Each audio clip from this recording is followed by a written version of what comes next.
Hey everybody, welcome to another episode of Relationship Theory. I am your co-host Tom Bilyeu, and I am here with the lovely and talented and sick Mrs. Bilyeu. Yeah, I called it off you. Pumpkin. That is almost certainly true. I am much to my dismay.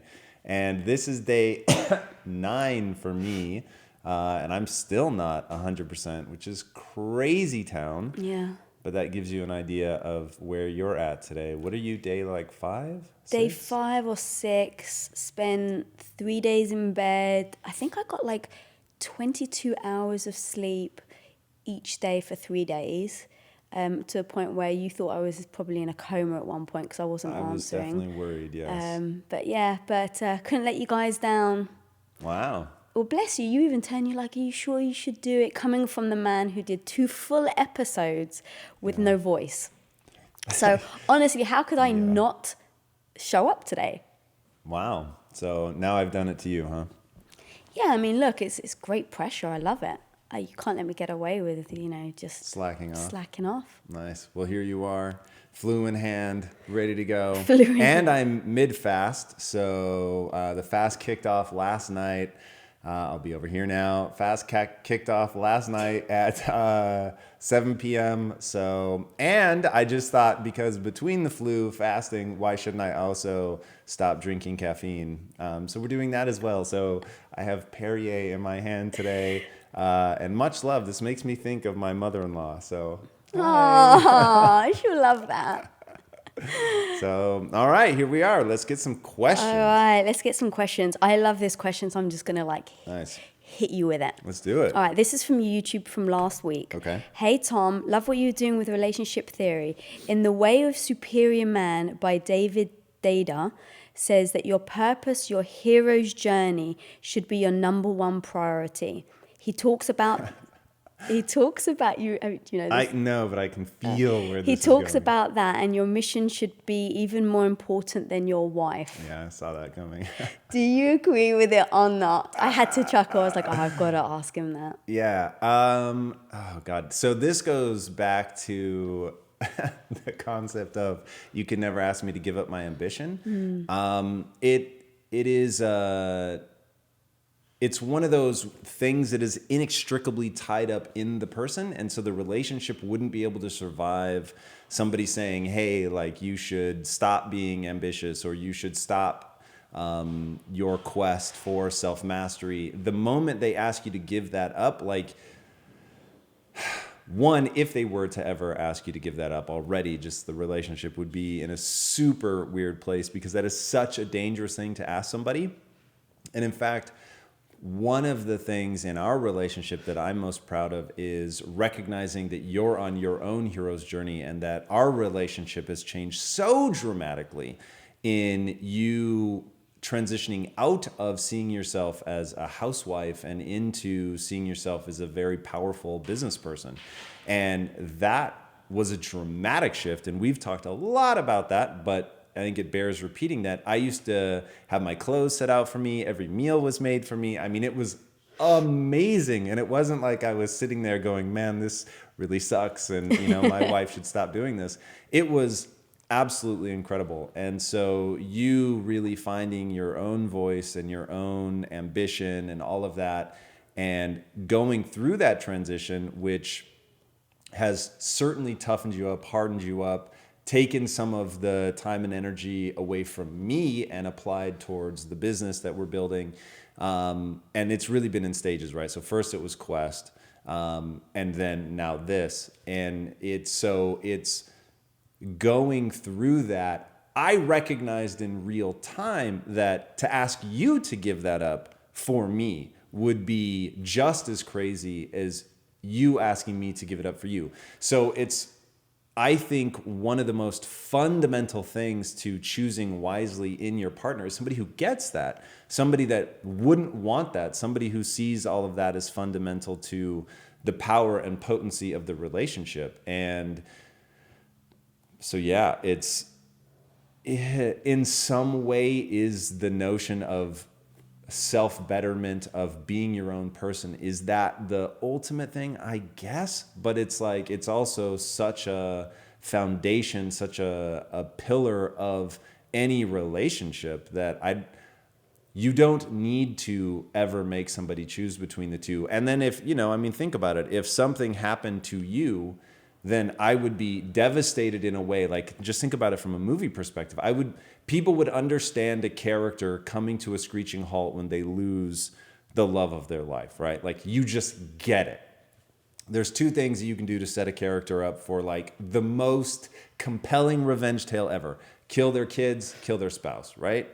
So people understand that person becomes woven into the fabric of who you are. And especially the way that we've thought about it and the way that we've actually embraced that and embraced coming together and becoming more and more a part of each other, I would really be devastated to ever have to choose between the two because they've become a fundamental part of who I am. Yeah, and to be honest, it is a big part of what I love about you. It is a big part of what attracts me to you, is your ambition and is your vision and your drive. And so for me to ask you not to pursue that is now taken away something that I'm actually very attracted to. So it wouldn't really make sense. But I think that can happen a lot where people get conflicted. It's like, I want you to be ambitious, but I want to see you more. And so, yeah, I think for me, it's I know what is ultimately the most important thing. And if you're not happy and you're not driven, then me and you are not as connected. If me and you are not as connected, then, I don't think have the relationship that we have. So, and then even speaking about being connected, just like this last week of us being so sick, we've been in the same house day in and day out. But yesterday I just hugged you and I said, I missed you. And you looked at me like I was crazy. Like, you were like, what do you mean you miss me? And it's literally like, it's that week of just not being intertwined. And seeing you, like, so you guys had a Facebook Live on Friday and I wasn't part of it because I was just like passed out in bed.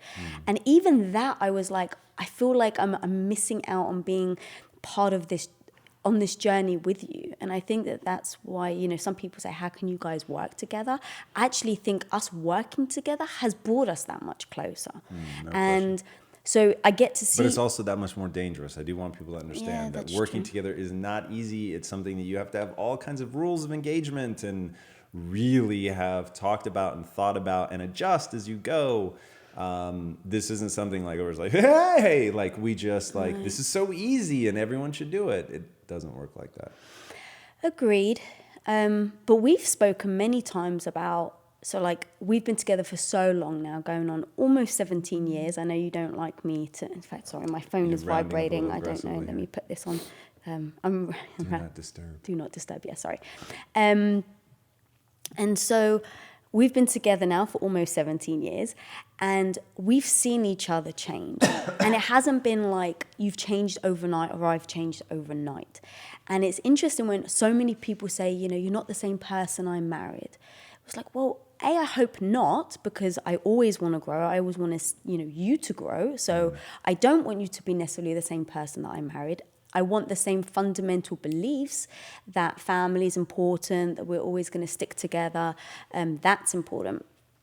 But changing every day, like it happens so slowly that if we didn't work together, I don't know if I would have seen those monumental steps and those, like, there's certain moments in our lives that I think everyone has where you're like, oh, that felt like a turning point. And a turning point for you, I was there to witness. A turning point for me, you were there to witness. And I don't know, we've really bonded over those things. Seeing you speak in public, seeing you do what you do, I still get that feeling of like, you're my rock star and I'm the fan. I love it. I really do. But I get that little giddy feeling inside. And I see that almost every day. And so I love being a part of that. Bless you, baby. It's very sweet. So, but yeah. All right, let's get down to some more questions, shall we? We shall. All right, this question is from Ray Khan. on Facebook. Oh, by the way, I can't believe I haven't said this. Please, guys, if this is bringing you value, please share this video. Really, really appreciate it. And yeah. Word. All right, this is from Ray Khan. What do you do with people who don't understand your drive to do more, work more, be more? That was probably a better question maybe 10 years ago. Certainly the people closest to me at this point, it is such a natural part of who I am, and they've seen the results, the fruits of my labor. But a long time ago, that was maybe a little bit more confusing to people. I was working really, really hard and I had nothing to show for it. And that was, I think, a time where people felt like they need to try to give me advice and, so keep going, be you, like, don't be deterred by any of that. Like, it really comes down to having clarity of vision, knowing what you want, knowing what you're trying to accomplish. And God, this came from Chris Cornell. I'm like looking for eye contact, like somebody to understand, like you were mortified. Looking I for want like the someone with whole eye team to contact. like understand. I want everyone to understand. So Chris Cornell, who just committed suicide, and that is absolutely heartbreaking for me. You know how much Chris Cornell meant to me as a musician. And one of the things that he said, and anytime I write about this, I am thinking about him. He talked about how, in fact, it was just in one or two, no, it was the one that just came out, the impact quotes that I did, where I'm talking about even the people who love you, they cannot set you free. They cannot give you like to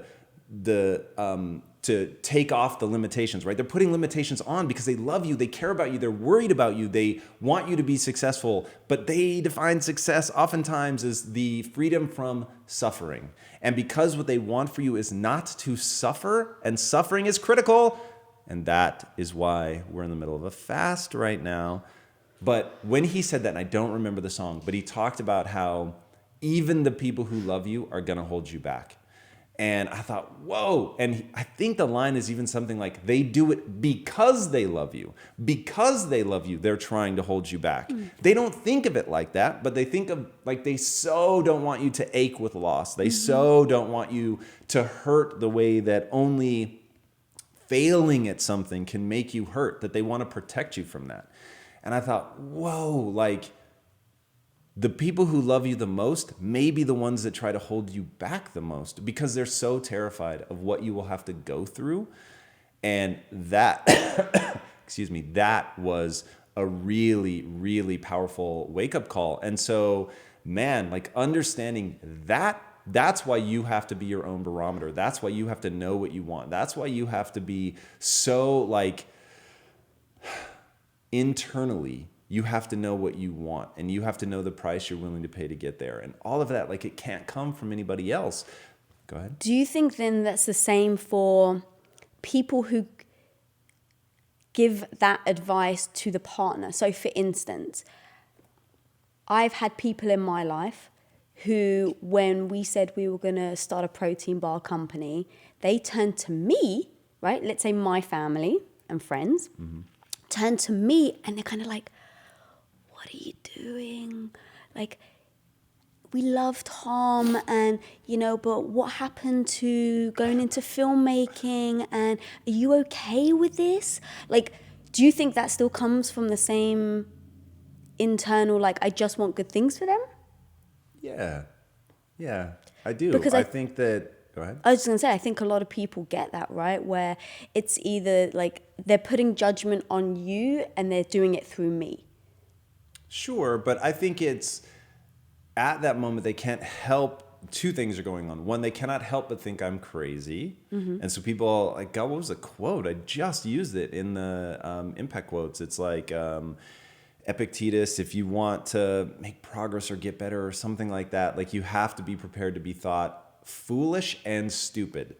And I love that. Foolish and stupid. Like, you've got to be able to embrace that. Like, people just are not going to be able to see that vision. And that's part of what having vision is all about. It's being able to see something other people can't see. And then, this is where that notion of don't be surprised by behavior that's predictable. If you can see something that other people can't see, and they want to protect you. And this was really, they wanted to protect you. It's, don't be surprised by that behavior. So I don't find that behavior surprising. I would have been more surprised if people could have somehow saw what I saw. Like if they could have seen what I saw. God, is that right? Why does that seem so weird?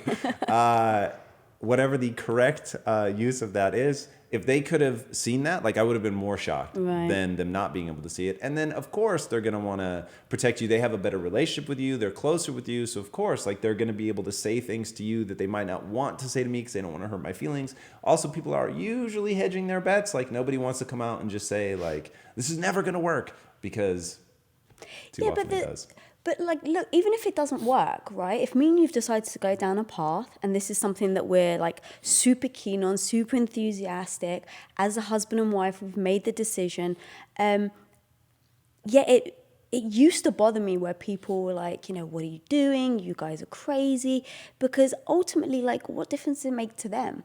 Like, I believe in you so much, and I believe in your vision so much, and what we're doing as a team, that even if we fail, I don't care. And at the beginning, it really did bother me. And it would, I mean, I would come to you like upset, like I don't understand. People, like, they just keep saying, what are you doing? And it wasn't until Quest was successful that people were like, huh. So yeah, like as the wife, I felt very defensive of you. I felt very defensive of what we were doing. And then I just realized over time I just had to get comfortable with it, and that ultimately it's mine in our lives, and it doesn't matter what other people think. And even if we failed, I had to get okay with being okay to fail, right? Because I think people trap themselves in wanting to be successful so they can show other people like, see, I did it. Versus like, oh, wow, we failed. Cool, let's pick ourselves back up. Let's do something else. And we've had other businesses that, you know, people don't know about that we failed at. And I think after one failure after another, it was, I got okay with it. Can I welcome you to the joy, the absolute gift of being doubted? Yeah, I mean, like that is drives you. Truly a beautiful gift. Like it oddly enough actually won't come along very often. People won't tell you to your face. It's certainly not somebody that you know and care about. And when people doubt, like you've got something to lean on, like in those, like, let me tell you right now, anybody that was paying attention, in fact, the episodes haven't come out yet, but the episodes that we did when I was sick, I can't remember if I did it on both of them, but I certainly did it on the first one. I was wearing Batman, and I was like, I need the fucking darkness today. I need the darkness. Today is the day I show up because people doubt me. Today is the day I show up because there are people out there that want for my failure. They hunger for it. And that gave me the chills. And in those moments, I need the darkness, motherfucker. Yeah. I am not showing up. I'm not moving towards something. I was in so much fucking pain. Like those two episodes, in fact, preparing for them was actually harder than showing up for them. I was so sick because my fever broke the night before I had to do the episodes. Thank God. But in prepping, in writing them, in trying to like bring them into my mind, like that was when I had a fucking fever. So that sucked. That was not fun. And in those moments, really, really, I am relying on the darkness at those points. And so that's why I think that the doubt is a gift, because in those moments, like if you know how to leverage that, if you know how to leverage the people who want for your failure, if you know how to leverage the people who don't believe in you, like, and you can believe in yourself in those moments, like, and all you have to believe in is that you won't break, that you're not going to stop. Like, that's it. Like, you don't have to believe you're a super genius, nothing. Just, I'm not going to stop. I'm going to keep fucking going. Like, yeah, it's a gift. Yes, and that is but look, I think that's that attitude has definitely gotten us where we are now, right? Like because of that, it's just as a partner, there's a lot of like, and look, maybe it's just in my situation, but I think this probably happens to a lot of females, where you get a lot of pressure from your family. Obviously my dad, that was a big thing. My dad was like, what are you going to do to take care of my daughter? And so every step or every move we would do, there would be that doubt, like, hey, what are you doing? Like, why aren't you settling down? How are you going to start a family if you're always starting new businesses? And I would get that a lot. And it wasn't, because, it was because he just cared, right? But as a woman, it's like, I felt like I always had to justify, like, why my husband was doing what he was doing. And so, but even though I always believed in you, right? I never had one doubt in you and what we were going to do as a team. But for the longest time, I definitely had to justify and had to kind of put all those doubters aside and, let you know, because that was very important, right? Is let you know that I wasn't getting slowly poisoned with those thoughts. But that was tough, like having to defend, and especially then going on to kids, right? After we'd been married for a certain amount of time, it's like, stop dreaming, stop putting your head in the clouds. Like, you've just bought a house. What are you doing putting everything on the line? Like, you need to start thinking about kids.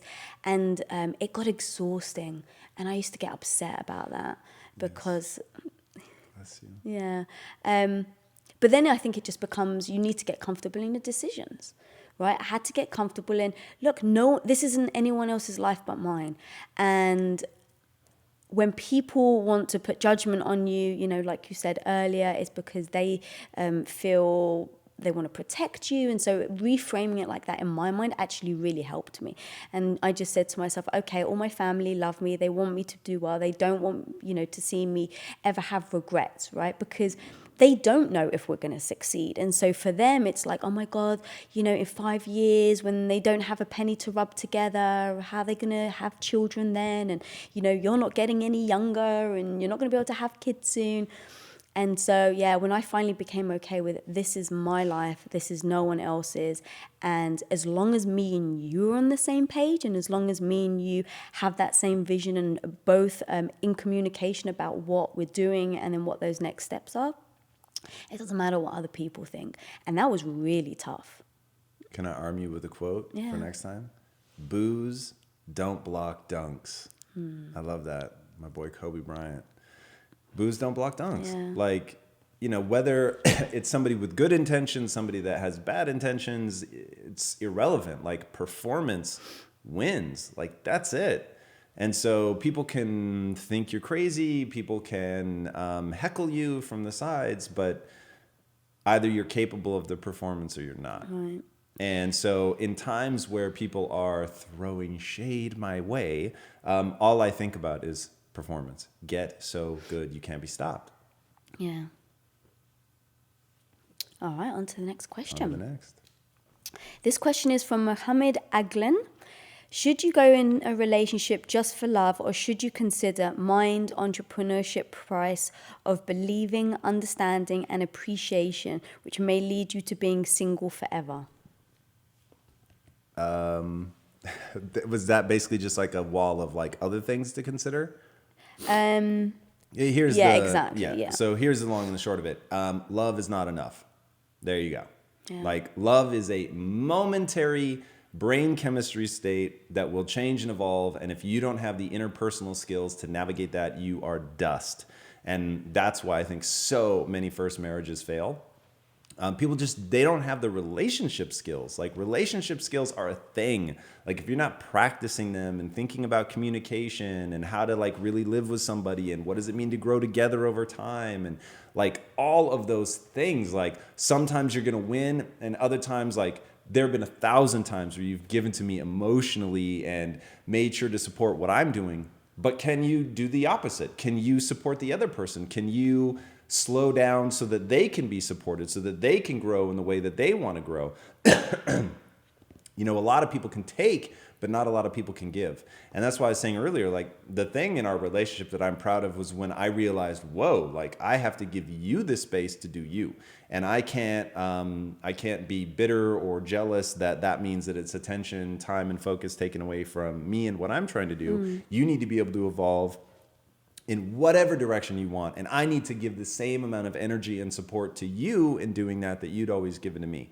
And so like at that moment, I think most people twig out. Like they're just not prepared. Like they establish a dynamic early in the relationship. And then once that dynamic begins to change, like they don't know what to do with it. It's like, and that's why, you know, when we got married, my ritualistic scarification, one of the words that was incredibly important to me to have marked into my skin was commitment. Like I'm committed to this.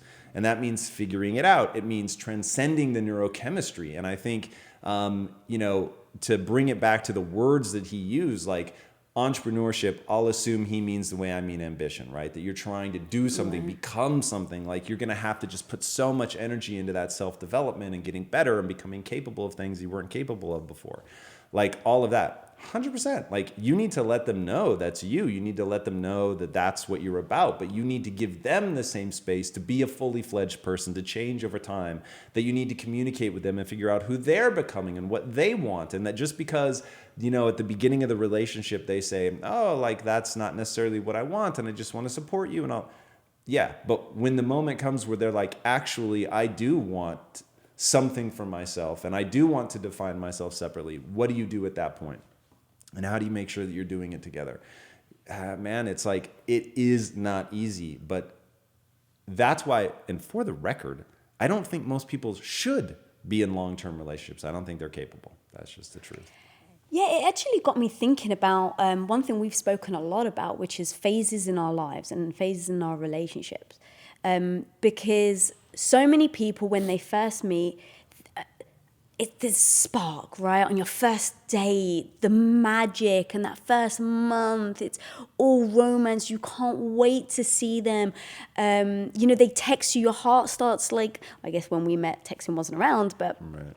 you know, like there's that adrenaline, that exhilaration within that first period of when people first meet. And it's fun and it's super exciting. I think the problem though is people keep trying to chase that. Like that isn't going to be sustainable for the rest of your life. So after, you know, I don't think we watched television for like 3 months when we were together, when we first met. Like you didn't even really have a TV. Like it was just all consuming. It was me and you. We like there was just this like just incredible spark that was amazing. But that feeling is not like that now. But it's a whole different universe that I still love, and we take each part of our stages. We really consume it 100%. But then once that phase is over, we don't mourn that phase. What do you think? Yeah, no, I mean, you're on the money with phases. Yeah, Swayze. but I think people chase it, right? And so it's, you know, after 6 months, it's like, oh, it's not like it used to be. And they mourn like, oh, it's not like it used to be. So they either think, A, there's something wrong in the relationship, or B, they like will turn elsewhere because they're trying to find that adrenaline again. And we've spoken like about each phase of our lives. And, you know, there was a phase where we would go clubbing a lot. And, you know, I used to love to dance and I would dress up and I would feel really sexy for you. But because of what we do now with a company, we just, neither of us had the energy. We're in bed by 9 o'clock.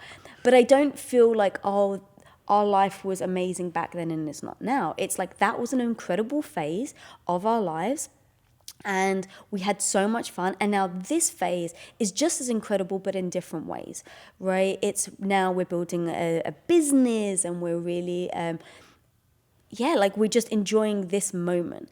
And I think people don't really talk about it.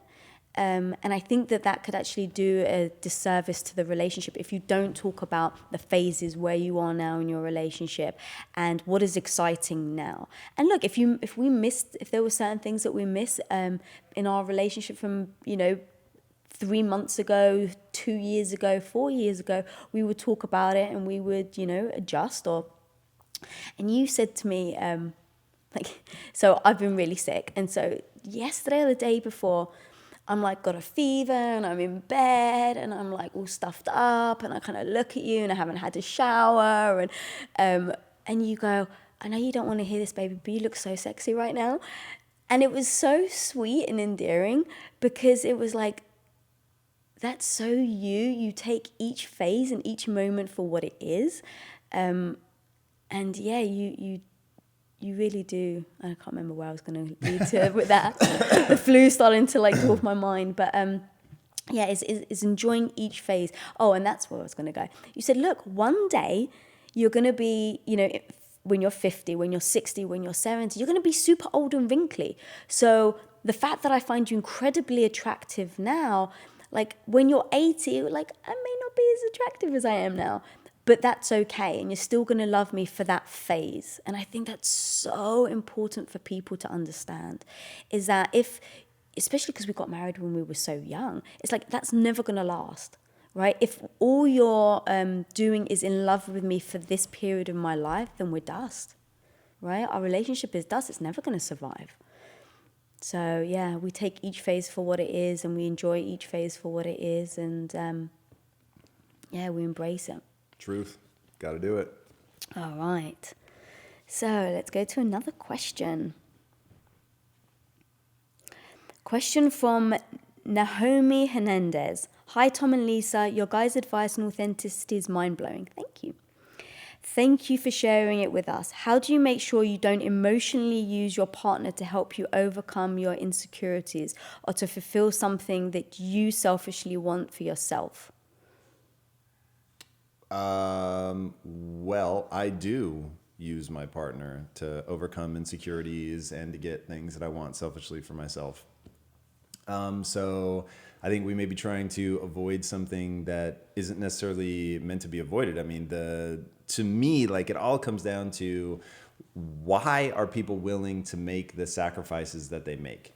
Because being in a relationship is a sacrifice, right? Like,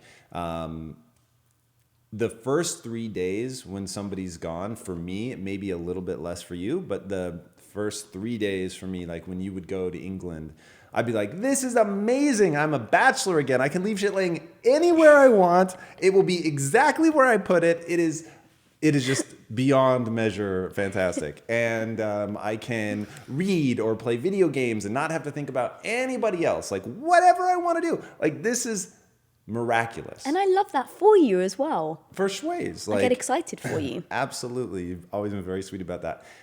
So being in a relationship is a sacrifice. The question is, what do you get out of the relationship that's worth all the sacrifices? And hopefully that is an absolute tsunami of cool shit.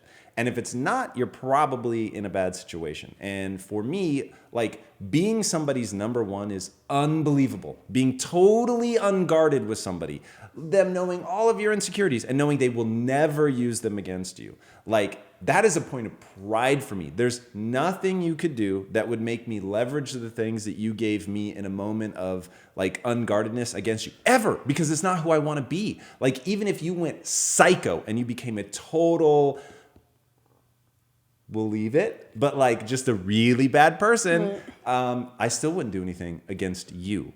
I would get you out of my life, make no mistake about that. But I still have a person I'm trying to be. And so I would never use those things against you. And I feel that that's true of you. So it's like, man, to be in a relationship where you're like, this person for their own reasons would never try to leverage this and use this against me. Like, that is amazing. And to be with somebody like that who can help you with sobriety, actually look at your insecurities and realize, hey, like, do something about it. First of all, don't just sit there and wallow in it. Like, there are things that you can do to overcome this. And you know what? Even if you never address this thing, I still love you. And I still want to go through this life as a shared experience with you. And quite frankly, all of the other things that you have about you that are amazing, like, they dwarf this thing that you're worried about. So like, even being able to look at it and go, the thing that you're insecure about, it's real, right? It's just real. It's a personality trait. It's a quirk. It's a whatever.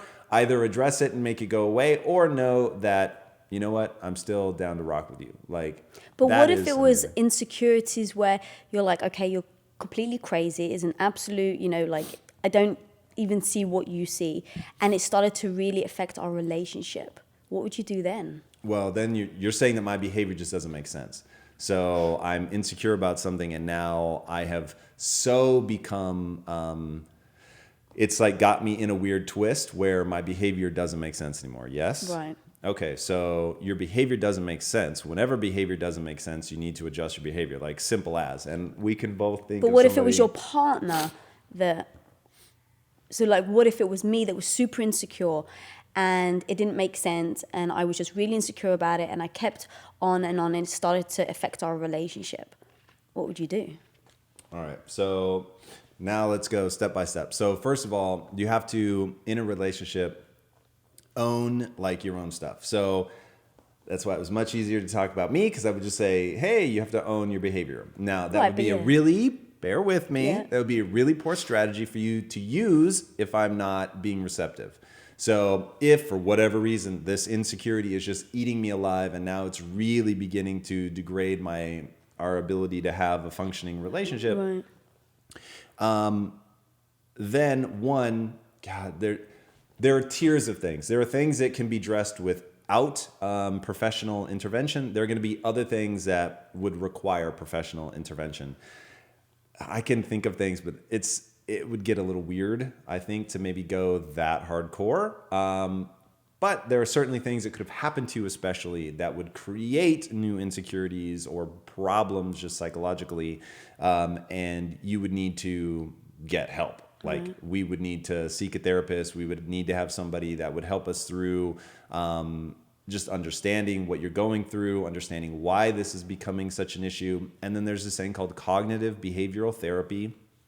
And yes, that is the one thing I would make the demand.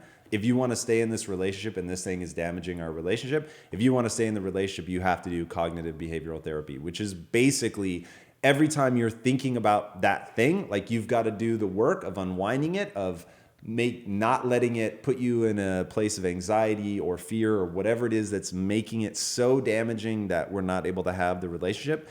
Cognitive behavioral therapy would help you with that, where you're essentially rewiring your brain. So instead of like going down the rabbit hole every time it comes up and spiraling out of control and doing whatever behaviors it is that's actually becoming a problem, that you're going to work to reroute it. And I'm writing an article about this right now. Basically, how do you use neuroplasticity to get out of negative habit loops, right? So if you've got a habit loop, let's say that you were just criticizing all the time. It's like, homie, like, I just cannot take the criticism anymore. Like, it's wearing on me.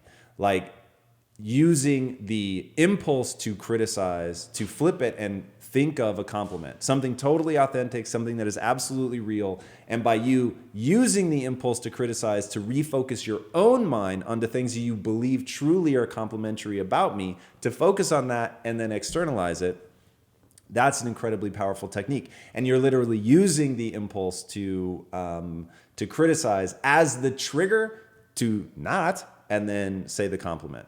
So, and it gets deep and complicated, but into myelination and all of that. But like, that's leveraging therapy, cognitive behavioral therapy, specifically as a way to unwind the behaviors that are becoming a problem. Because it's not actually the insecurity, it's actually the behaviors that manifest as a echo of that insecurity. Then on top of that, like, really doing the work to figure out why you're so insecure about that thing and like, what do we do to address it? But I'll just throw out one. If you were horribly burned on your face, I think that would really fuck with you. And I think that we'd have real work. Now, one of the things that would come from that, so my instinct would be to show you that you're attractive nonetheless, but you're going to think I'm lying. So, and understanding that the process I would need to go through getting comfortable with the way that you looked, if you let me do that, like if you let me own it and touch it and really fall in love with it and understand what I'm doing internally, no, I don't have the biological impulse to be like, oh my God, burn victims are gorgeous. But I really do believe, especially because of my whole obsession with shared experience, like I would just start switching that trigger of like, whoa, she's burned, to like the shared experience. Whoa, she's burned, shared experience. Whoa, she's burned, shared experience. And then ultimately it would just be like, I would just see you, and it would have taken work and I would have had to put in the effort, but like, I will make you feel that all I see is the shared experience, that living this life together with you is so overwhelmingly positive that that's all that matters, right? when you can make somebody feel that, like, and I know that a key component of that is time. You're never going to believe it in the beginning. And I've got to be willing to come back and back and back and back. And it's like the definition of success. Success is going from failure to failure to failure without a loss of enthusiasm. And I would just commit myself. This is a multi-year process to make sure that you feel, because I know human nature well enough to know you're going to test me and you're going to push me away and you're going to push me away hard. And then you're going to let me in a little bit and then you're going to push me away. And you're going to need to see how fucking hard can I push this guy away to see, does he really love me enough to go through this? And it's going to be one of those Harry and the Hendersons moments where you're essentially going to punch me in the face to try to get me to leave so that I don't have to endure with what you're going. But all of that's predictable now. That's predictable today without you being burned. So it's like, if I can predict that behavior now, don't be surprised when it happens. So it's like, if that were to happen, like the full weight of your human understanding has got to come to bear. And it's, dude, that's just like a test. Like for me, I would see it as like, this is my opportunity. Like it was easy when it was easy. Now I get to earn my stripes when it's hard. And I get to really find that connection again. And I get to really like transcend the beauty. I know I have to transcend the beauty anyway. I get to enjoy your beauty for as long as it lasts. It sadly will not last forever. But it's like, if I know that going into it now, I know that you're going to age, and no matter what, burn, no burn, doesn't matter. Like eventually the looks disappear, but the internal drivers from a biological perspective don't change. So I've already got to get good at shifting my attention and focus to the shared experience and all of that. It's coming for us. But man, like that's the beauty of it for me, like to be able to do that. And I would make the same demand. Like if you couldn't find me attractive, if I were no longer powerful, if I were no longer wealthy, like, and you couldn't see me as like a human being, that would be disgusting. So if I hold you to that same standard, like why can't you hold me to the same standard? Wow, I went on with that. No, but that was really interesting. And I would be super insecure if that had happened to me. 100%.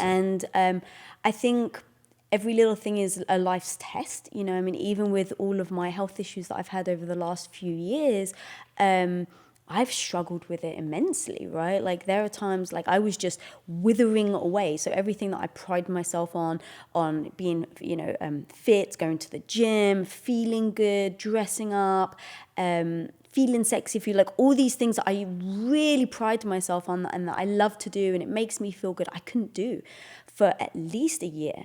And, I could barely stand up sometimes. And so I was super insecure.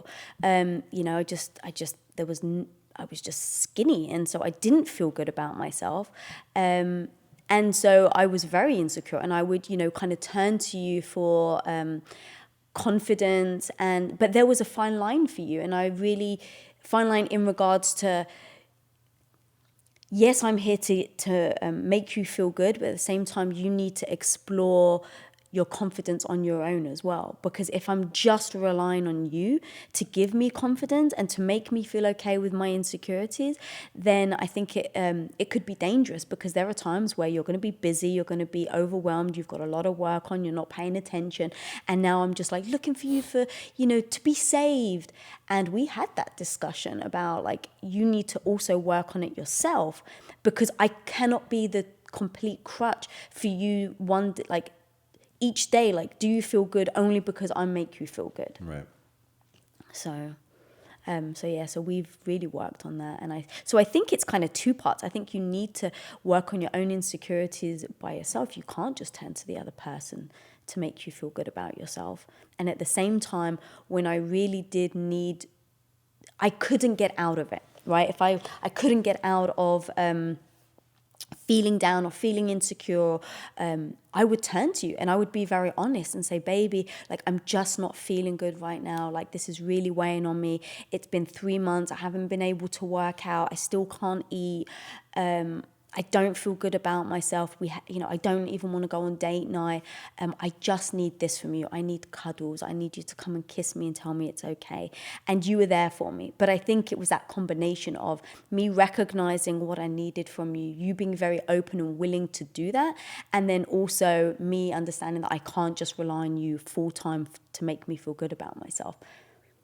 Yeah, 100%. And I mean, That is so, so, so important. And I think that's probably why I'm so comfortable leaning on you for times if I'm feeling super insecure, is because I know I'll do the work. Yeah.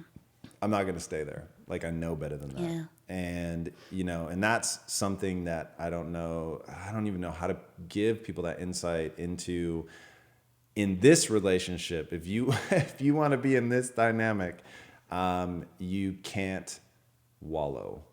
Yeah. And I'll say it in a really harsh way. Like, that's not something that we tolerate.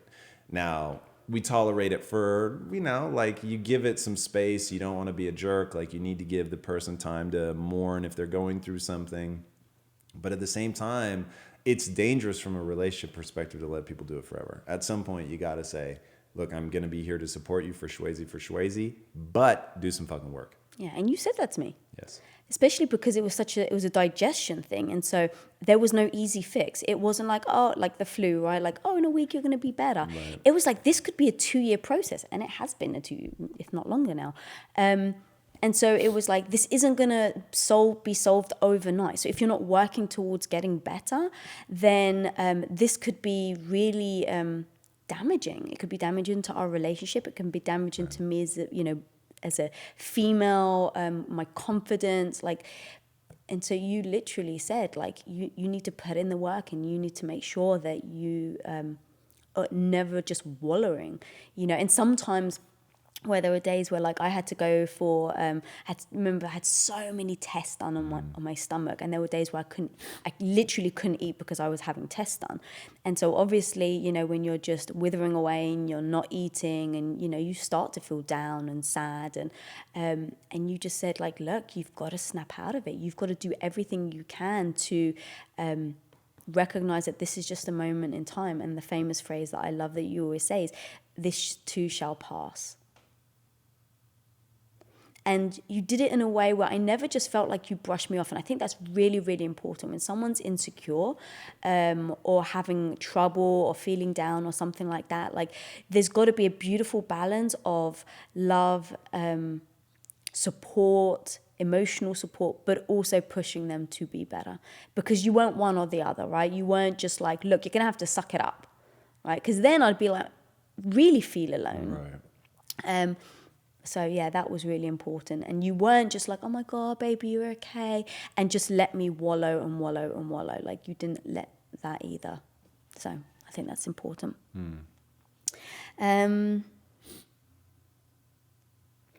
All right, this question is from Jordan Magiora. Sorry, I'm sure I butchered that one. What do you think the healthiest way that young adults can find their future spouse is? Well, this isn't what they're asking, but by being honest, like, that's the real thing. Like, the online doesn't matter, in person doesn't matter, like, at a club doesn't matter. I could have met somebody at a club, right? Because I'm going to be me. I could have met them at a bar. I'm going to be me. Like, I don't, like, that doesn't really matter. What matters is, are you trying to project who you think they want to see? Or are you actually being yourself? If you're trying to project what you think they want to see, you're just setting the relationship up on the wrong Why do foot. so many people do that, though? Because it's so... I used to do it all the time. It's such a rad strategy short term. I mean, here's the thing. People do dumb shit because it works. They do something in the short term because it works. And so presenting yourself as, like, the cool person that's aloof and has it all together or whatever, like, that's a great strategy for getting laid once. It's not a good strategy for a long-term relationship, because you're going to be attracting people that are looking for that thing rather than, like, a real, honest and open connection. And so, yeah. But, like, so for instance, when we first got together, I remember, and I'm sure a lot of women out there, I'm sure you can relate to this. And I don't know, I was thinking about it, like, would I still do this? But let me give you context. So, we meet, it's the, like, super exciting, like, adrenaline. We go on our first few dates, and then I stay over at your place. Yeah. And I'm always cold. Now, I'm saying that in shorts and T-shirts right now because I have a bit of a fever, but I'm always, always, always cold. And so I stay at your place, and I was so worried you would see me like, like half asleep, looking terrible, makeup everywhere. And so, it's like the first night or the first few weeks, like I'm trying to look super sexy. So no matter what time you would wake up at, I would look really sexy. And so I remember like I'm freezing. You've got the AC machine right above the bed. You had one bed sheet and it was tiny, and you basically stole it in the middle. And by bed sheet you mean blanket. Blanket. Yeah. So you, not thinking about it in the middle of the night, you pull the sheet over you. I'm freezing. I'm not like wanting. I'm cold just hearing this story. So I'm shivering all night, and I keep looking at the clock, thinking like if he gets up soon, I'm gonna look terrible because my makeup's everywhere. I'm really cold, so I'll just stay awake, okay? And so I like jump out of bed, quickly like tidy my makeup up, do my hair, get back in bed. And you had no idea I used to do that. But it's trying to put on the like, look, I'm perfect. Now, right. I was young, but I think so many people try and do that, right? They try to hide a certain side of themselves. God, you got to really be careful between, like, that I get. That's just good strategy, right? That's making sure that you look well put together and you look hot. Like, being hot is a certainly a winning physical strategy, right? Love it. I'm all for it. So you do have to make an effort. Like, people need to understand that. Like, you don't get to be like, hand down the pants, like sit back watching TV on the first date. Like, that's not the way to be. So you have to make an effort. You've got to put your best foot forward. But I'm saying, like, when somebody is asking questions about who you are, like, be honest about who you are. Like, the get to know you phase is fun. It's intoxicating because, like, they're discovering you. Like, that's where I'm talking about being real. I'm still going to wear my best outfits. I'm going to keep even though you thought for sure there was no way I cleaned, like, I'm going to tidy my apartment, and it may still be a mess by your standards, but for me, it was like amazing. Like all of those sayings, be well bathed, brush your teeth. Like, they're just, I don't get it. Like, women should wear makeup. Oh, the hate mail is coming my way. Like, because it's a winning strategy.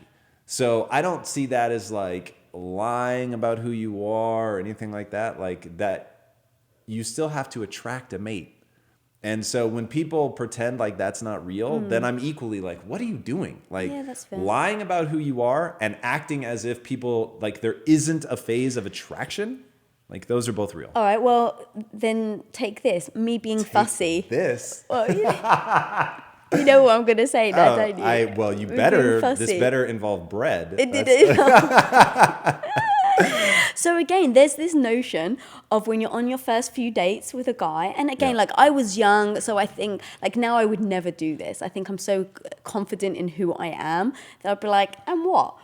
But, you would for sure. But when I was younger, I was like, you can't show certain sides to you, right? You have to, like, I want to be like this perfect lady. And we went for dinner on our first date, and it's like you kind of pick at your food. Like, I didn't want you to think like, oh God, because I've got a big appetite. So I don't want you to think like, God, she can put food away and judge me. Why? Why do I even care about that? But I did. Right. So I'm picking up my food.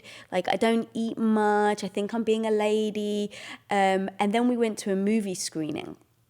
And so in the movie, I'm like starving and I'm so hungry. And after the film, they had like a buffet. And so you're like, oh, should we grab a few bites? And I was like, oh yeah, if you're hungry, sure. On my tongue going, whoa. Oh, sorry, my nose. Anyway, so we're going in line and I'm so hungry. And I think, well, again, I can't have him think I'm a pig and I just eat a bunch of food. Like, even though I have a big appetite. And so we're in line, I've got my plate. And I go put a couple of little things on my plate, and then I see bread, and it's like, oh, that looks good. It's like, no, can't have that. And I kept. Do you remember a woman was handing the bread out? Was she? Yeah. Oh, I don't. I just remember going back, no. Okay, and I think I went back and forth like 3 times. I'm like, should I take the bread? No. Because she says, would you like a roll? And you're like, no, thanks. Yeah, actually, no, it's okay. Yeah. I was like, literally, You were like sketching out. It was so funny. I had to laugh because at that moment it's like so apparent what you're doing. Yeah. And because I'm a guy, I don't care. Like if Yeah. you're hungry, eat. Yeah. So yeah, that one in particular is amusing to me. Yeah. Because like the eating thing, like you're gonna eat what you're gonna eat. I know. Like, and that's looking just back crazy. now about the little things that I was worried about, like it doesn't make sense.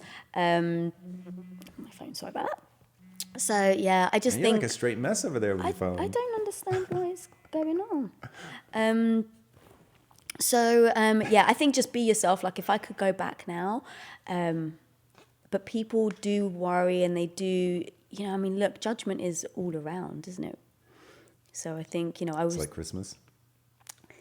Sorry, it's such an obscure reference. I got it though.